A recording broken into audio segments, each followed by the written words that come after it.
Esse jogador brasileiro virou ídolo absoluto na Turquia. E muita gente no Brasil nem percebeu. Alexandro de Souza foi um dos jogadores mais talentosos do futebol brasileiro. Revelado no Coritiba Futebol Clube, ele chamou atenção pela visão de jogo, passes e gols incríveis. Depois de passar por clubes como Sociedade Esportiva Palmeiras e Cruzeiro Esporte Clube, Alex seguiu para a Europa. Foi no Fenerbahçe SK que ele virou uma verdadeira lenda. Na Turquia, Alex virou capitão, marcou mais de 100 gols pelo clube e conquistou vários títulos.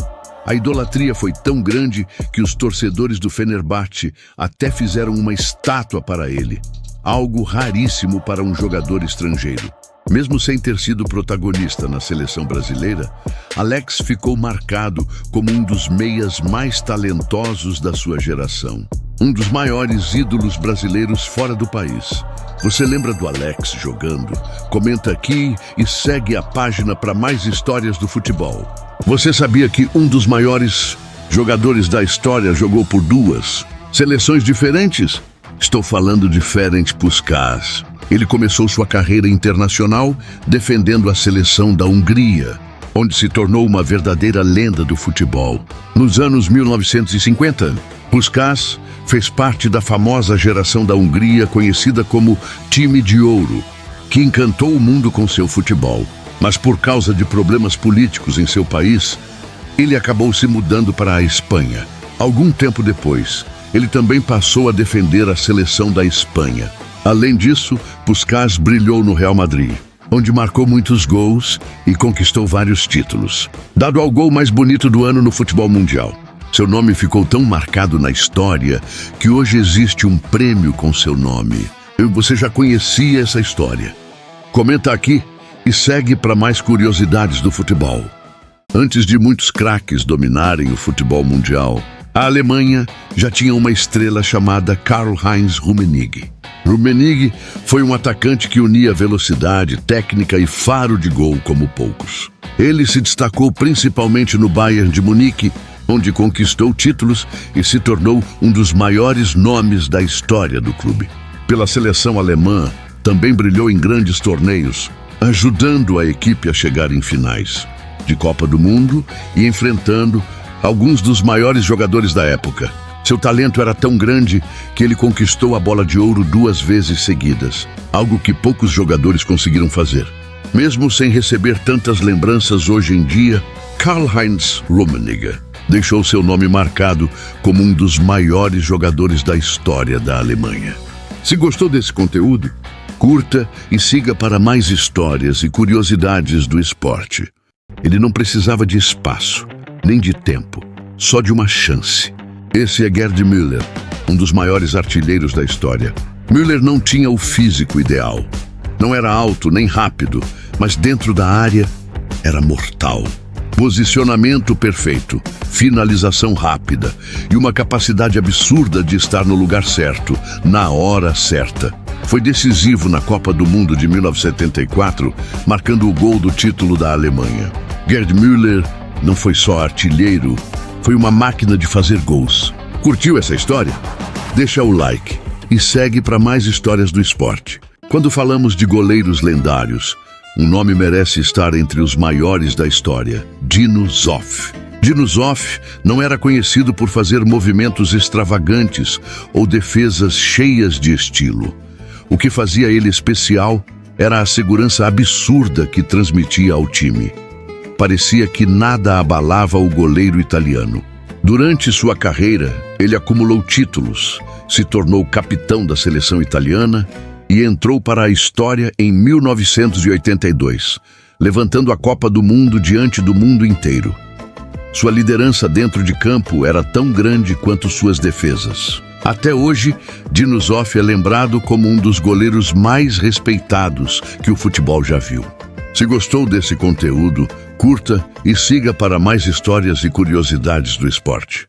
Você sabia que a seleção brasileira passou por uma de suas Copas mais difíceis em 1974? Depois de conquistar o tricampeonato em 1970, o Brasil chegou à Copa da Alemanha cercado de expectativas. Mas a realidade foi bem diferente. Sem Pelé, que havia se aposentado da seleção, o time encontrou dificuldades para repetir o futebol brilhante que encantou o mundo 4 anos antes. Na primeira fase, o Brasil até avançou, mas sem convencer. Já na fase seguinte, enfrentou adversários fortes e acabou derrotado pela Holanda de Johan Cruyff, uma das equipes mais revolucionárias da história do futebol. A derrota por 2-0 praticamente acabou com o sonho do tetracampeonato. No fim, o Brasil terminou a competição na 4ª colocação, seu pior resultado em Copas desde 1966. Foi o fim de uma era e o início de uma fase de reconstrução para a seleção brasileira. Mesmo sem levantar a taça, a Copa de 1974 mostrou que manter-se no topo do futebol mundial é um desafio tão grande quanto chegar lá. Nem todo gênio precisa de holofotes. Alguns dominam o jogo no silêncio. Esse era Ademir da Guia, um dos jogadores mais elegantes do futebol brasileiro. Calmo, técnico e extremamente inteligente, Ademir controlava o ritmo do jogo como poucos. Sem correria, sem exagero, apenas passes perfeitos e visão de jogo absurda. Ele não aparecia tanto, mas o time girava ao redor dele. No Palmeiras, se tornou ídolo eterno. Construiu uma carreira baseada em regularidade, talento e respeito. Ademir da Guia não foi só um jogador. Foi a prova de que o futebol também é feito de inteligência, calma e muita classe. Para você, ele é um dos mais subestimados da história? Comenta e segue para mais histórias do futebol. Quando eu voltei da Europa, né? E eu peguei um tempo pra mim, né? Ninguém entendeu. Ah, Adriano, larga milhão. Não quero saber. E a felicidade tua? É muito mais fácil ter felicidade com dinheiro ou ser feliz com você mesmo?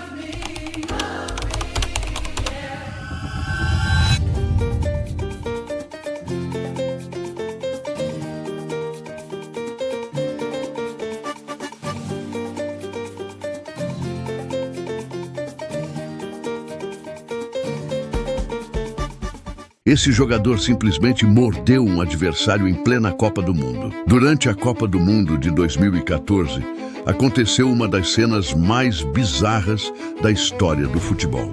O atacante uruguaio Luis Suárez se envolveu em uma disputa dentro da área com o zagueiro italiano Giorgio Chiellini. De repente, algo inacreditável aconteceu. Suárez simplesmente mordeu o ombro de Chiellini durante o jogo. O lance chocou o mundo inteiro e virou manchete em todos os jornais. Depois disso, a FIFA puniu Suárez com 4 meses fora do futebol e 9 jogos de suspensão pela seleção. Mesmo assim, ele voltou a jogar e continuou sendo um dos atacantes mais perigosos do mundo. Você lembra desse momento? Comenta aqui o que você acha e segue a página para mais histórias incríveis do esporte. Ele não era o mais habilidoso, mas virou um dos maiores artilheiros da história. Gabriel Batistuta começou no futebol sem grande destaque.